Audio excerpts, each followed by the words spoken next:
Pandian store சீரியலில் today எபிசோடில் நம்ம சரவணன் இருந்துட்டு தங்கமயில பார்த்து, உனக்காக இந்த பணத்தை கொடுக்கல, என் குழந்தைக்காக தான் இந்த பணத்தை கொடுத்தாங்க, அதை உனக்கு வாங்குறதுல என்னடி உனக்கு பிரச்சனை, சம்பாதிக்கின்ற திமிரு வந்துருச்சா உனக்கு அப்படின்னு சொல்லிட்டு கேட்கவும், இப்போ என்ன சொன்னீங்க, நம்மளுடைய குழந்தையா, அது என்னோட குழந்தை, நீங்கள் தான் அந்த குழந்தைக்கும் உங்களுக்கும் எந்த சம்மந்தமும் இல்லைன்னு சொல்லிட்டு வேற ஒரு பொண்ணு கூட நீங்கள் சுற்றிட்டு தானே இருக்கீங்க, அப்புறம் என்ன நம்ம குழந்தைன்னு சொல்லிட்டு உரிமை கொண்டாடிட்டு வரீங்க, எந்த முகத்தை வச்சுட்டு வரீங்க அப்படின்னு சொல்லிட்டு தங்கமயில் சொல்கிறாங்க.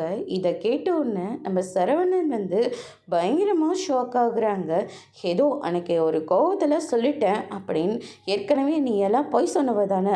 ஆமாம், நான் பொய் சொன்னவ தான், நாடகம் போட்டவ தான், இல்லைன்னு நான் சொல்லவே இல்லையே. ஆனால் குழந்தை விஷயத்தில் அப்போவும் சரி இப்போவும் சரி நான் எந்த ஒரு பொய்யும் சொல்லவே இல்லை அப்படின்ற மாதிரி தங்கமயில் சொல்லிடுறாங்க.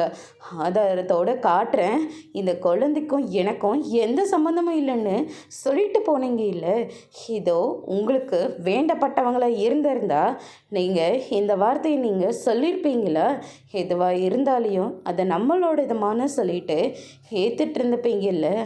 ஆனால் நான் கூட என் மாமான்னு சொல்லிட்டு உருகி போய் உங்கள் பின்னாடியே தெரிஞ்சிட்டு இருந்தேன். ஆனால் நீங்கள் சொன்ன அந்த ஒத்த வார்த்தையில் தான் எனக்கு புரிஞ்சுது, அடியோடு நீங்கள் எந்த அளவுக்கு என்னை வெறுத்து வச்சுருக்கீங்கன்னு. போதும்ப்பா சாமி, ஆளை விடுங்க அப்படின்னு சொல்லிட்டு கிளம்புறாங்க. அதோட பிரம்ம முடிச்சிருக்காங்க.